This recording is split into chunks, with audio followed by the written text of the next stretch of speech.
All right, we're going to start with 2 points and find the equation of a line, and then we're going to find a line that's parallel to that original line. So let's go ahead and start. So the first thing we want to do is remember that the equation of a line is simply y equals to mx plus b. So y equals mx plus b. And the first thing we want to do, number one, is find the slope of a line.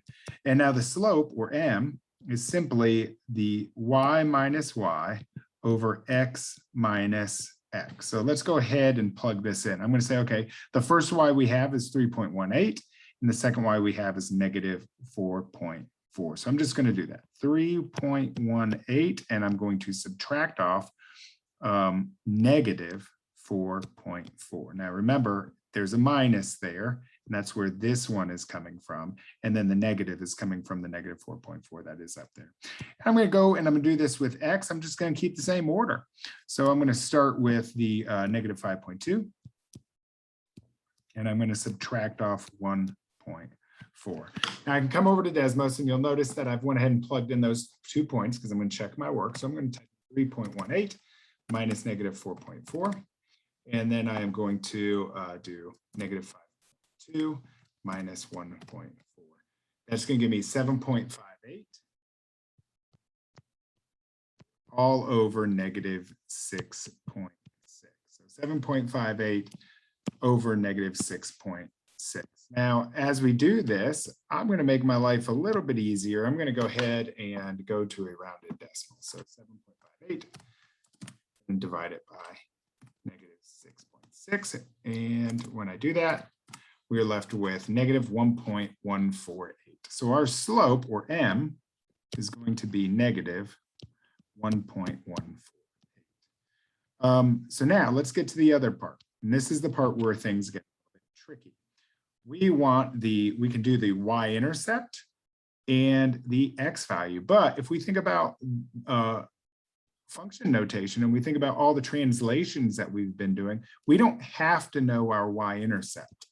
Okay, the only thing we really need to know is how this thing has changed based off of our parent function, y equals m of x, m times x, I'm sorry.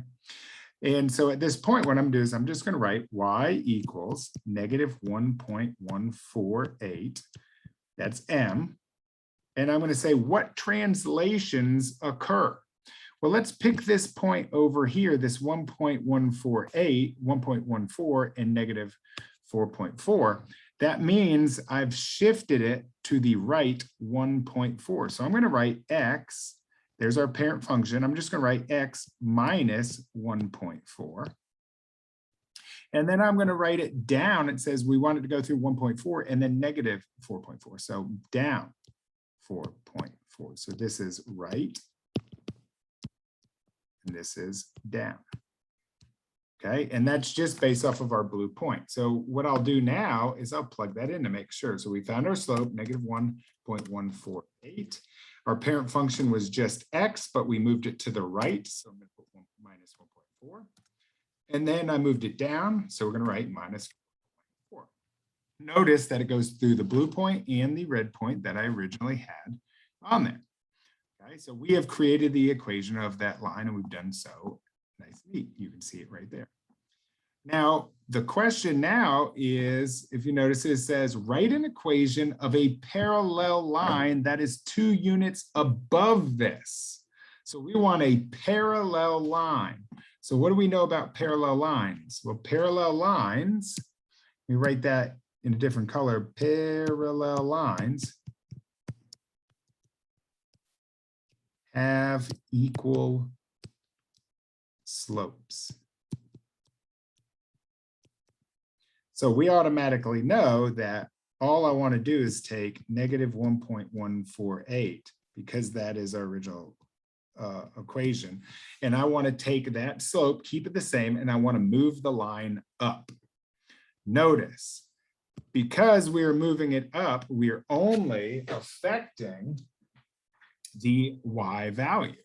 Okay, so I'm going to write minus 1.4, and then I'm going to move it up, which means I'm going to add 2 to this. So I'm just going to take negative 4.4 and add 2 to it. Now let's check it out on Desmos over here. Okay, I'm going to add 2 to it. So I'm going to type it in, negative 1.148. X minus 1.4. Okay, I'm going to do negative 4.4 plus 2. Notice that it is shifted. Now we could go ahead and clean it up. Negative 4.4 plus 2 is just simply negative. Okay. And that's how it is. Okay. And we've created the slope of a line. We've translated it through the original points. And then what we've done is we were able to move it by keeping the slope exactly the same and just adding to the y value of that slope. I mean, of that